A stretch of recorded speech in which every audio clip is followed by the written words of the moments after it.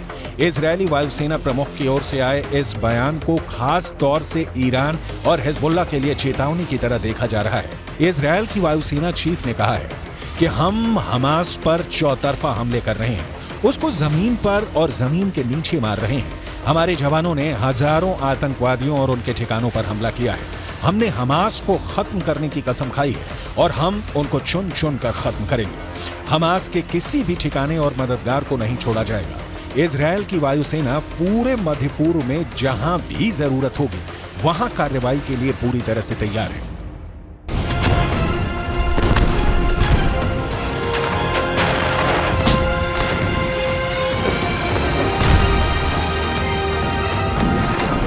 אנחנו חודש כבר במלחמה, פוגעים מאוד מאוד קשה בחמאס, פוגעים בהנהגה של חמאס, פוגעים במפקדים, פוגעים במחבלים, הורסים לחמאס את התשתיות בעזה, ואנחנו גם כל הזמן במוכנות לאזורים אחרים. הבסיס הזה יודע להגיע. Hamas की मौजूदा सैन्य क्षमता को देखें तो उसके पास ज्यादातर ईरान के दिए हथियार हैं। इजरायल पर मौजूदा हमले में फज्र 3 और फज्र 5 रॉकेट का इस्तेमाल किया जा रहा है। ये दोनों ही सतह से सतह पर मार करने वाली मिसाइलें हैं। इनमें से फज्र 3 43 किलोमीटर तक वार कर सकती है, जबकि फज्र 5 75 किलोमीटर तक तबाही मचाती है।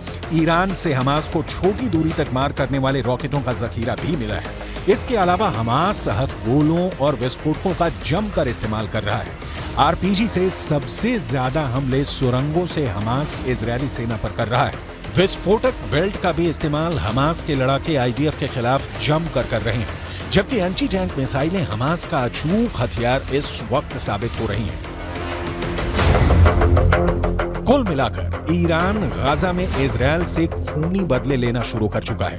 अब देखना होगा इजरायल एक साथ हमास, हिजबुल्लाह और ईरान को हमले का जवाब कैसे देगा और सीज फायर के बाद ईरान इजरायल पर किस तरह के घातक हमले करेगा।